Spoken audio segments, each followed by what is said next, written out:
Environ 300 sacs prêts à célébrer seront remis aux citoyens de Brunswick-Chatham sur preuve de résidence le samedi 19 juin prochain afin de prendre part aux festivités entourant la fête nationale.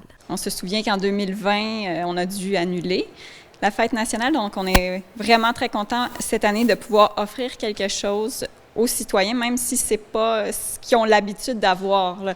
Donc c'est en respectant les mesures qui sont émises par le gouvernement, évidemment. Puis on espère que l'année prochaine, on pourra revenir au spectacle festif extérieur qui rassemble tout le monde. Mais cette année, ça va être sous le thème « Vivre le Québec tissé serré » que la fête nationale va se dérouler. Donc, on a essayé de faire en sorte que les citoyens se sentent ensemble, tissés serrés, mais chacun chez soi. Donc, c'était un gros défi à relever. Puis, la façon qu'on a décidé de procéder, c'est que le 19 juin, entre 9h et midi, à la salle Louis-Renault, on va offrir des sacs prêts à célébrer aux citoyens gratuitement. Donc, c'est un sac qui a à l'intérieur des drapeaux du Québec, des autocollants, des tatouages, une lumière bleue, je vais vous expliquer pourquoi tantôt, et de la poudre pour célébrer, là, comme un peu les Color Run, là. Donc, c'est un petit sac qui se veut festif, puis pour inciter les gens à décorer leur maison, l'extérieur, leur résidence, puis que tout le monde voit que tout le monde est ensemble, malgré le fait qu'on doit être un peu séparés cette année encore. Donc, ces sacs-là vont être remis ici à la salle Louis-Renault.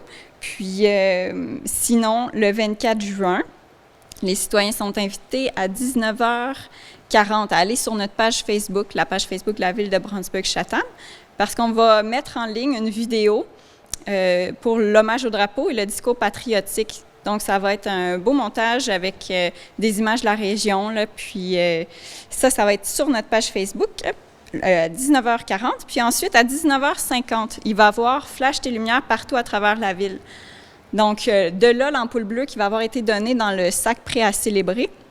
Donc, les gens sont invités à remplacer une ampoule qu'ils ont à l'extérieur de leur résidence par cette ampoule bleue qui va avoir été donnée. Puis, flasher les lumières, là, comme on a déjà vu le concept, là, mais là, ça va être ici partout à travers la ville.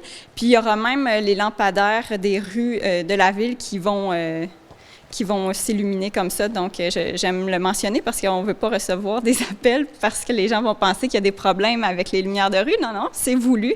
C'est pour l'événement Flash tes lumières. Donc, ensuite de ça, ben c'est le spectacle télévisuel de la fête nationale qui va être diffusé à 20h sur plusieurs chaînes télé. Donc, avec la Société nationale des Québécois, c'est diffusé comme ça. C'est le spectacle qui est proposé cette année pour tous les Québécois et les Québécoises dans le confort de leur salon. Aussi, le 24 juin, vous allez pouvoir avoir en ligne un parcours découverte sur le projet avec la branche culturelle Une porte sur l'art.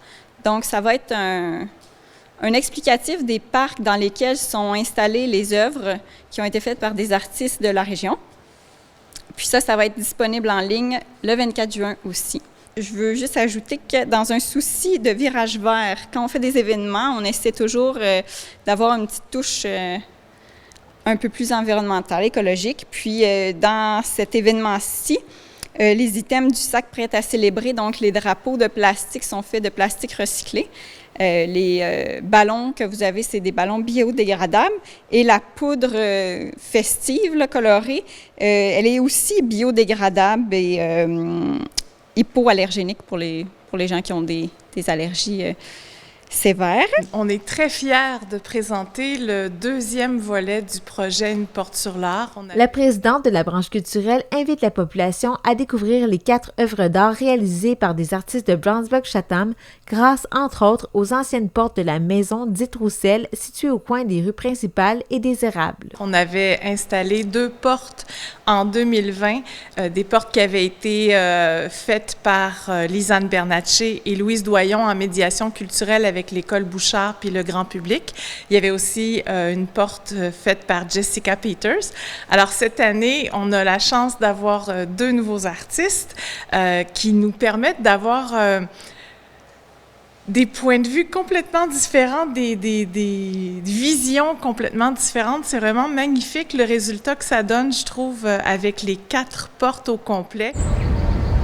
Au parc Pine Hill se trouve la porte de l'artiste en art visuel Suzanne de Carufel qui s'intitule Rivière de l'Ouest, point de vue, tandis qu'au parc McVicker, c'est celle de l'artiste Nicolas Malaquette qui y est installée avec pour titre En transit.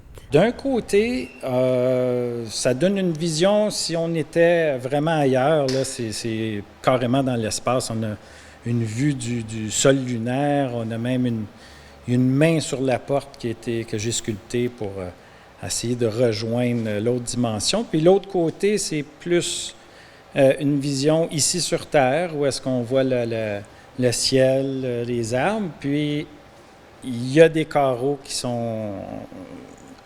Il y a des ouvertures dans la porte, tout ce qu'on peut voir vraiment là. Deux différentes dimensions. Ça donne 2 aspects différents, de 2 mondes différents. Ma façon habituelle de travailler, c'est un peu... je prends toujours comme une photo de ce que je veux faire. Je prends cette photo-là comme si c'était une capture d'écran, puis je m'en vais avec ça dans l'atelier. Et là, il y a un travail qui se fait. Mais si on regarde la porte elle-même, ça peut être très, très figuratif. Ça l'est d'ailleurs. Elle est positionnée par rapport à la rivière qui est juste derrière. Puis c'est comme